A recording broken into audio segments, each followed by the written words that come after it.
Assalamualaikum warahmatullahi wabarakatuh.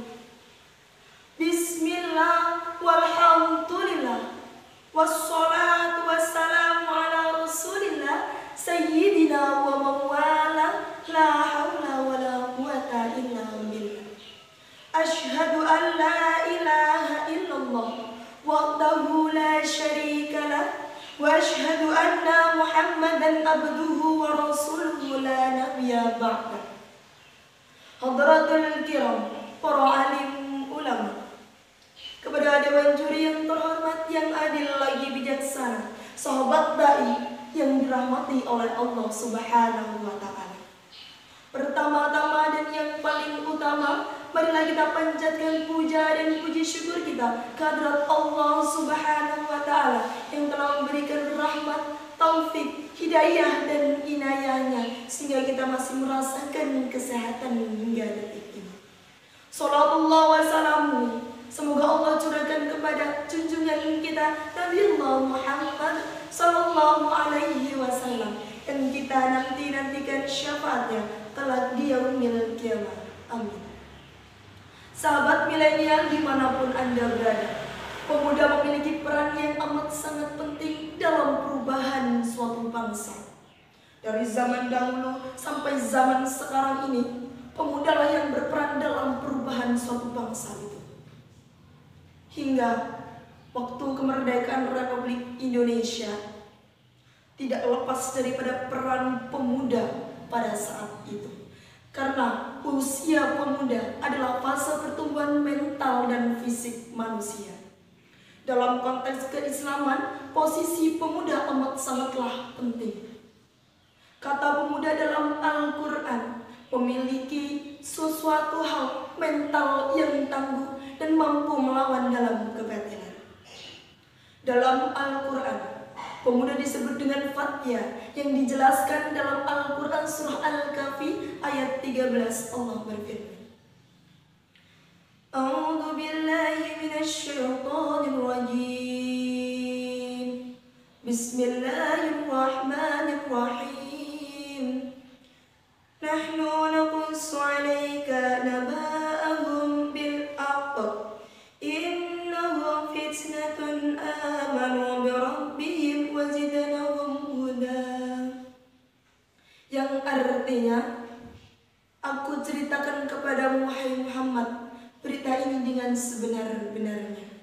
Sungguh mereka adalah pemuda-pemuda yang beriman kepada Tuhannya, dan aku tambahkan kepadanya sebuah petunjuk.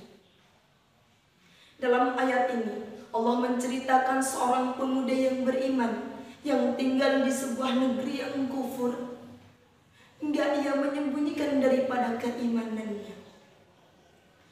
Hingga pada akhirnya ada salah seorang yang paling dekat kepada rajanya pun ikut dalam generasi pemuda itu. Hingga mereka keluar dan kabur dari negeri tersebut dengan membawa keimanannya agar terhindar dari segala macam fitnah. Hingga pada akhirnya di tengah-tengah suatu perjalanan, para pemuda itu ditemukan oleh seorang anjing, yang mana anjing itu enggan untuk berpisah kepada para rombongan pemuda tersebut. Singkat cerita, para pemuda tersebut istirahat di sebuah gua, dan para pemuda memohon kepada Allah untuk diberikan rahmat dan dimudahkan dengan segala urusan. Hingga Allah pun mengabulkan doa-doa para pemuda tersebut. Allah pun menidurkan para pemuda-pemuda tersebut hingga ratusan tahun agar terhindar dari pemimpin yang kufur. Dengan kisah ini, betapa sayangnya Allah kepada orang yang beriman. Bahkan Allah akan melindungi orang-orang yang beriman. Sahabat milenial dimanapun Anda berada, dengan adanya kisah Ashabul Kahfi tersebut sebagai pelajaran betapa pentingnya keimanan dan ketakwaan. Apalagi keimanan dan ketakwaan itu tumbuh dari sosok seorang pemuda. Imam Ibnu Katsir dalam tafsir Al-Quran Al-Azim juz 9 halaman 109 menjelaskan bahwa pemuda lah yang selalu menjadi garda terdepan ketika membela kebenaran dan melawan daripada kebatilan.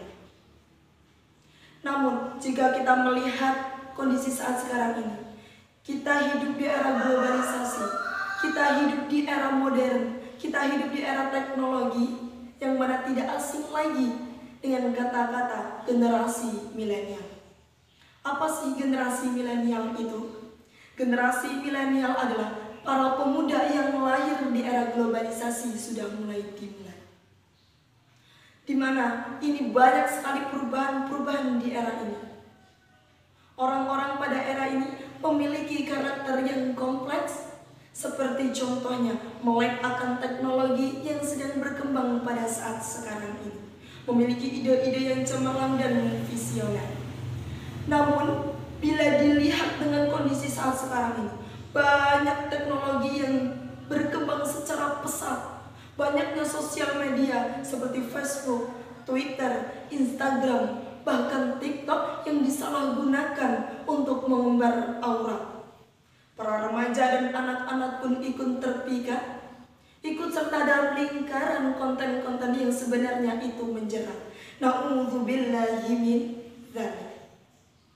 Sebenarnya, jikalau kita mampu untuk mengoptimalkan daripada teknologi dengan baik, maka kita akan mendapatkan sebuah kebaikan juga.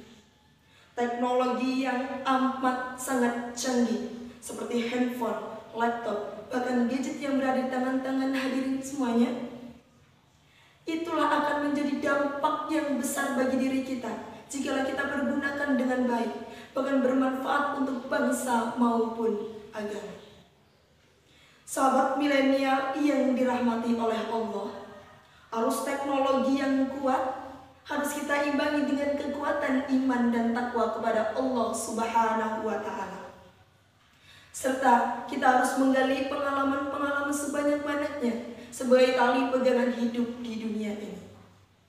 Bagaimana sabda yang mana Allah berfirman dalam Quran surat Al-Mujadalah ayat 11 yang artinya Allah akan menaikkan derajat seseorang yang memiliki ilmu di antaramu dan orang-orang yang diberi ilmu beberapa derajat. Allah maha teliti apa yang kamu kerjakan.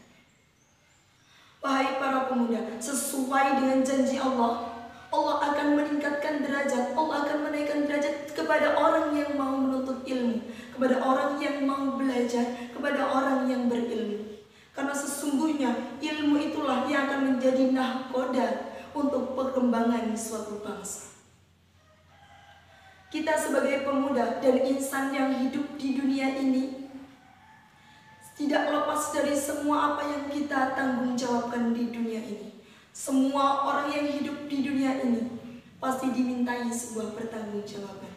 Seperti sabda Rasulullah SAW yang artinya, tidak akan beranjak kaki anak Adam pada hari kiamat di sisi Rabb-Nya sampai ia ditanya 5 perkara, yaitu tentang umurnya, untuk apa ia habiskan, tentang masa mudanya, di mana ia utarakan, kepada hartanya, kemana ia dapatkan dan kemana pula ia belanjakan, dan suatu tentang hal apa yang kamu amalkan tentang ilmu. Hadis riwayat Tirmizi nomor 214. Para sahabat milenial yang dirahmati oleh Allah Subhanahu wa Ta'ala, kita sebagai generasi muda, marilah kita meningkatkan keimanan dan ketakwaan kita terhadap Allah Subhanahu wa Ta'ala. Marilah kita menggali potensi-potensi yang ada pada diri kita, memanfaatkan teknologi-teknologi yang berkembang secara pesat ini untuk melindungi, menjaga keutuhan NKRI yang kita cintai. Sebagaimana slogan yang berbunyi Hubbul Watan Minal Iman, cinta tanah air sebagian dari iman. Semoga Indonesia adalah negara yang baldatun thayyibatun wa rabbul ghafur. Amin amin ya rabbal alamin. Sekian materi yang dapat saya sampaikan, kurang dan lebihnya saya mohon maaf. Saya akhiri, wabillahi taufiq wal hidayah. Wassalamualaikum warahmatullahi wabarakatuh.